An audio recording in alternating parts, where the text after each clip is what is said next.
Hi, thandai masala. This Indian nuts and spice powder can be used not only to make your summer refreshments, milkshakes, but also in many Indian fusion desserts. So let's see how to make this versatile masala at home.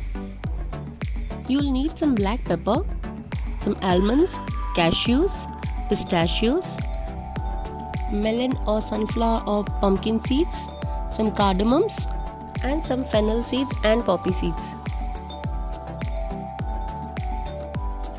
Dry roast them for 15 to 30 seconds and let it cool completely.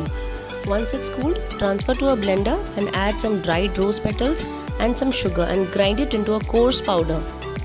Since this mixture has both nuts and aromatic spices, I would suggest to prepare it small batches. Add a generous pinch of saffron and store it in an airtight container. That's it, it's ready for use. Do check out my channel for more recipes with this thandai masala.